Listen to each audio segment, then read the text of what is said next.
this year's been boring. In my last review, I pointed out how Drake's one dance felt very boring and lifeless outside of the beat, which sounds very relaxed rather than fucking dead. Of course, then I noticed something. Everyone else is doing the same damn thing! Now, I would blame Justin Bieber for this mess, since that's been his MO since his collaboration with Skrillex and Diplo last year, but as much as I hate to admit it, I think this is Major Laser's fault. They had a monster hit with a relaxed tone, and every single person on the planet figured the best way to get a hit was to replicate it. And the bad part is that it's working! We've had hit after hit with the same Caribbean undertones and dead lyricism, because the one thing everybody seems to forget is that part of the reason Lean On worked was because the singer sounded like she gave a shit! I think the fact that one of the top songs in the US right now replaces DJ Snake with Justin Bieber, and also mainly replaces MO with Justin Bieber, speaks volumes. What we need is another fall renaissance. I remember the Weeknd coming out with this like super crazy cool 80s style dance number about cocaine. And he also came out with a horror-inspired song about an affair. I mean, whether you like The Hills or not, you gotta admit it was different from anything else on the radio. And then there's Daft Punk a couple of years before. They started this retro-inspired revolution in music and led to one of the best songs of 2014, Uptown Funk. Now, if either The Weeknd or Daft Punk were to come back, that would be Legend of the Fall Part 2! I think we all pretty much know by now that everything that Daft Punk touches turns into pure platinum. I mean, as long as it's not a movie. But it's when they work with the truly talented that they score a blockbuster hit. Well, the song I've been playing would have been #1 if not for the Harlem Shake. 2013 was a weird year. We also know how well The Weeknd can do with collaborations. Low Life is supposed to be sort of an anthem of questionable morality and legality, but I buy that more from The Weeknd than Future. Yeah, that's right. I believe the guy who made this So I'ma care for you. over the guy who made this. Counters burning, money burning, graveyard, these niggas. Well, it doesn't help that Future's entire character of being addicted to cough syrup is a lie, but that's not important. The important thing is we know that both The Weeknd and Daft Punk are able to collaborate with others. So let's see how well they work together. But first, we have to have some damn opening skit that's probably going to try to be ominous, but wind up just stupid.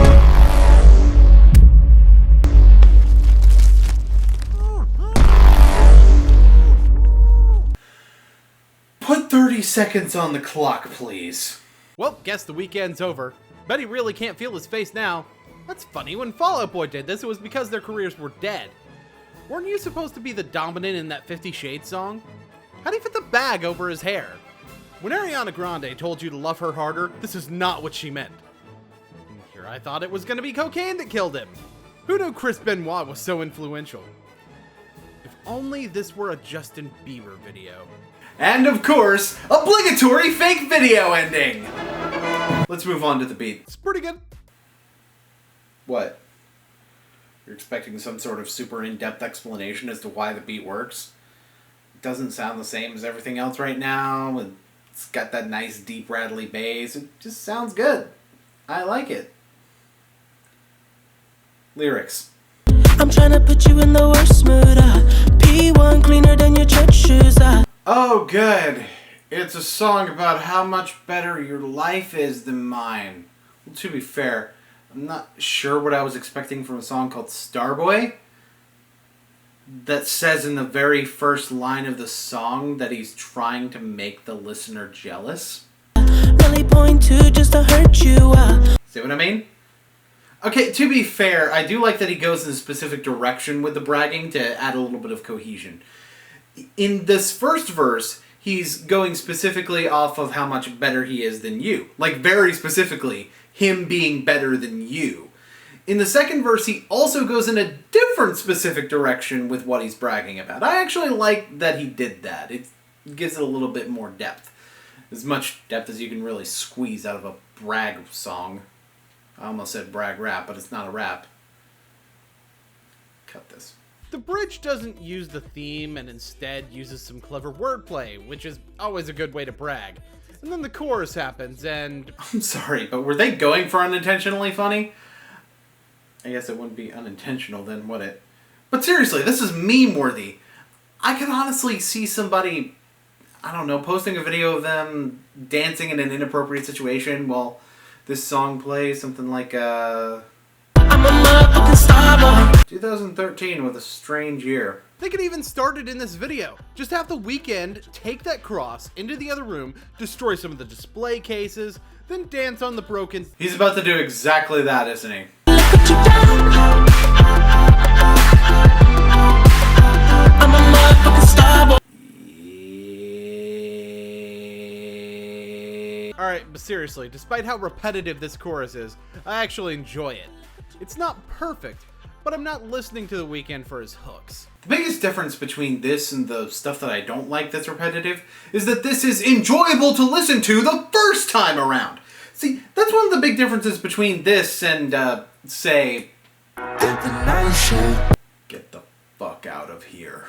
So, the second verse. The concept here is less about being superior and more about showing how people react to his success. In other words, he goes from trying to make the listener feel envious to showing what happens when other people feel envious, and how it has no negative effect on him. In fact, I would actually say that because of the context of this whole thing, it probably has a positive effect. It just fuels his artistic drive.